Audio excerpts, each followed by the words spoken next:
अरे, आ गए आप। कुछ बात बनी क्या? नहीं, आज भी कुछ नहीं हुआ। पता नहीं भगवान ने मेरी किस्मत में क्या लिखा है।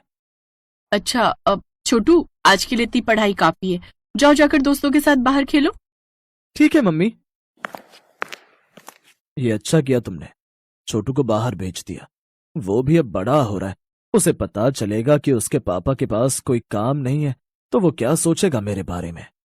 कुछ नहीं सोचेगा, आप ही इतना सोच रहे हैं। अच्छा, अब मुझे बताओ क्या हुआ वहां पर? अरे होना क्या है, 2-3 आदमी चाहिए थे उनको, और आए थे कम से कम 50 लोग, एक से बढ़कर एक पढ़े लिखे।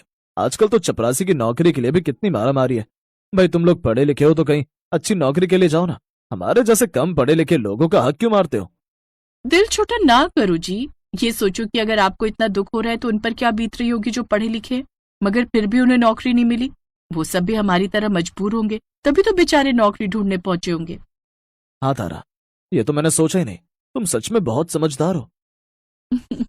अच्छा अच्छा, ठीक है, अब जाओ, हाथ मुंह धो लो, मैं खाना लगाती हूँ। पर छोटू को तो बुला लो। वो पहले ही खा चुका है, बहुत देर से आपकी राह देख रहा था, फिर जब उससे रहा नहीं गया तो उसने खा लिया। चलो ठीक किया। वैसे तुमने बनाया क्या है? वो घर में सिर्फ आलू ही बचे थे तो आलू के पराठे बनाए। क्या बात है, लाओ लाओ जल्दी से लाओ। ये कहानी है तारा और महेश की, जो अपने बेटे के साथ एक छोटे से घर में रहते थे। फिर खाना खाते हुए उसने तारा से कहा, कल सुबह जल्दी उठा देना। क्यों नहीं जाना है? हाँ, एक और जगह पता लगी है, सुना है वहां सफाई वाले की जरूरत है, तो देख लेते हैं, क्या पता वहीं कुछ हो जाए। भगवान पर भरोसा रखो जी, सब ठीक हो जाएगा। क्या बात है तारा, न जाने कितनी जगह पराठे खाए लेकिन तुम्हारे जैसे पराठे कोई नहीं बनाता, सच में। अब बस भी करो, इतने अच्छे भी नहीं बने हैं। अरे नहीं, कसम से सच कह रहा हूं, मन करता है कि बस खाते ही जाओ। अगले दिन सुबह सुबह महेश फिर से नौकरी की तलाश में चला गया और तारा घर के कामकाज में लग गई। तारा, ओ तारा, छोटू, अरे भाई कहाँ हो तुम दोनों? यही हूँ, बताइए। तारा, नौकरी लग गई मेरी। भगवान तेरा लाख लाख शुक्र है, आखिर तूने हमारी सुन ली। हाँ तारा, भगवान की दया से अब कोई दिक्कत नहीं होगी। वैसे कहाँ मिली नौकरी आपको? वो चौराहे के पास है ना, क्या नाम है उस जगह का, जहाँ पिज्जा मिलता है। हाँ, डोमिको, वहीं सफाई का काम करना है। बस 2 ही काम है, सुबह जब होटल खुले तो सफाई करनी है, और फिर जब लोग खाना खाकर चले जाएं तो उनकी मेजें साफ करनी है। और पगार? अभी तो 10,000 बोले हैं, बाकी कह रहे थे कि हर साल बढ़ाते रहेंगे। कोई बात नहीं, कुछ नहीं से कुछ अच्छा, 12 न सही 10,000 ही सही, गुजारा चल जाएगा हमारा। उस दिन बहुत दिनों बाद महेश के चेहरे पर हंसी और संतोष था।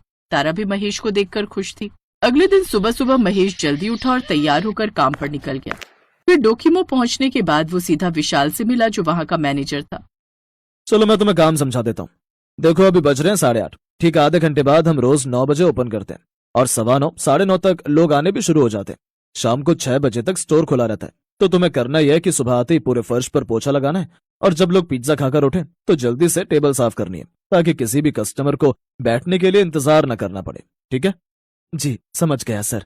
और हाँ, वहां स्टोर में वाइपर और सफाई का बाकी सामान रखा है, वहां से उठा लो। जी ठीक है। एक बात और, जब लगे कि भीड़ कम है तो पेंट्री में आकर नीचे फर्श की सफाई भी कर दिया करना। ठीक है? जी समझ गया सर, मैं कर दूंगा। गुड, जाओ अब काम पर लग जाओ। डोकीमो का मैनेजर विशाल अच्छा लड़का था। महेश उससे मिलकर बहुत खुश था। उसने झट से सफाई का काम शुरू कर दिया और थोड़ी ही देर में पूरा फर्श चमका दिया। फिर वो जल्दी से पेंट्री में गया। वहां पर उसने देखा कि स्लैब पर कुछ सफेद सफेद सा पड़ा हुआ था। उसने अच्छे से वहां की सफाई की और फिर शाम को, विशाल सर। हाँ महेश, ये सफेद सफेद क्या है, इसका क्या करना है? फेंक दूं या फिर कुछ काम का है? अरे इसे फेंकना ही पड़ेगा, इसे चीज कहते हैं, ये दूध से बनता है, इसे पिज्जा में डाला जाता है। तो ये नीचे क्यों पड़ा है? अरे जब पिज्जा में डालने के लिए चीज के बड़े बड़े टुकड़ों को ग्रेट करते हैं, हिंदी में क्या बोलते हैं उसे, हाँ, जब चीज को कद्दूकस करते हैं तो थोड़ा बहुत इधर उधर फैल ही जाता है। तो सर इसे पिज्जा में इस्तेमाल नहीं कर सकते? कर तो सकते हैं, अगर साफ जगह पर फैला हो तो, फर्श पर गिरा हो तो इस्तेमाल नहीं कर सकते ना। जी जी वो तो है। चीज जैसी भी कोई चीज होती है, ये सीधे साधे महेश ने पहली बार जाना था। लेकिन उसका स्वाद कैसा होता है ये अभी भी उसे पता नहीं था। फिर एक दिन शाम को उसने सारा चीज इकट्ठा किया और विशाल से पूछने के बाद उसे अपने घर ले आया। और फिर, ये क्या है जी? तारा, ये चीज है। हैं? वही तो पूछ रही हूँ, क्या चीज है ये? अरे, इसे चीज कहते हैं। ये पिज्जा में डलता है, दूध से बनता है ये। अच्छा, तो हम इसका क्या करेंगे? और कितने पैसे खर्च कर दिए आपने इस पर? ओहो, मैंने खरीदा नहीं है, होटल से लेकर आया हूँ। तुम कुछ देखो ना, इसका कुछ बना सको तो। तारा उसे लेकर रसोई में गई और उसे अच्छी तरह से देखने लगी और एक बढ़िया पराठा बेलकर तैयार कर लिया। पराठा बहुत ही मोटा और गद्देदार सा बना। उसने झट से उस पराठे को महेश और छोटू के सामने रख दिया और फिर, मम्मी, ये क्या है? इतना मोटा पराठा? जल्दी से खाकर बताओ कैसा लगा। अरे वाह मम्मी, ये तो बहुत अच्छा है। हाँ तारा, ये तो कमाल का बना है सच में। अब मैं समझा कि लोग इतना महंगा पिज्जा खाने क्यों आते हैं। मम्मी, और बनाओ ना ये तकिए जैसा पराठा। क्या कहा? तकिया जैसा? अब तो ये करीब करीब हर रोज का ही हो गया। फिर एक दिन, सुनिए एक बात कहूं? हाँ, कहो ना। ये थोड़ा सा चीज जो लेकर आते हो आप, अब एक बार बाजार से ताजा और पूरा पैकेट लेकर आओ ना। मेरे मन में ये था कि जब आपको और छोटू को मेरे बनाए पराठे इतने पसंद आते हैं तो फिर और लोगों को भी तो अच्छे लगेंगे। और ऐसा हो गया अगर, तो हम अपना काम शुरू कर सकते हैं। वाह, क्या दिमाग लगाया है तारा। कोशिश करने में कोई हर्ज नहीं है। हाँ, मैं लेकर आऊंगा तुम्हारे लिए ताजा चीज का पूरा पैकेट।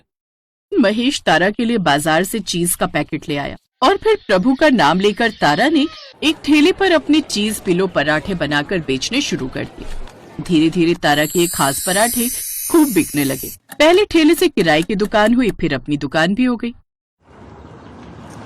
विशाल सर, अरे महेश, तुम कितने टाइम बाद देखा तुम्हें। मैं कुछ दिनों की छुट्टी पर गया था, तुमने तो नौकरी छोड़ दी। अब क्या कर रहे हो वैसे? अब अपना काम कर रहा हूँ सर, तारा के चीज पिलो पराठे। क्या बात कर रहे हो महेश, ये दुकान तुम्हारी है? अरे, इन खास पराठों के बारे में तो हर कोई बात कर रहा है। सोशल मीडिया पर भी देखा मैंने, कई लोगों ने यहाँ के चीज पिलो पराठा के बारे में बताया और दिखाया है। कमाल कर दिया भाई तुमने और तुम्हारी पत्नी ने। मैं वैसे भी बहुत दिनों से सोच रहा था इस खास पराठे को ट्राई करने के बारे में। तो चलिए ना सर, मैं आपको अभी खिलाता हूँ। इसके बाद विशाल ने भी तारा के बनाए खास चीज पिलो पराठे को चखा और फिर, सच महेश, जितना सुना था इन पराठों का स्वाद तो उससे भी बढ़कर है। ऐसा करो, 4 पराठे पैक करवा दो मेरे लिए। और एक बात और, अगर अपने होटल के लिए तुम्हें कभी मैनेजर की जरूरत हो तो प्लीज मुझे जरूर याद करना।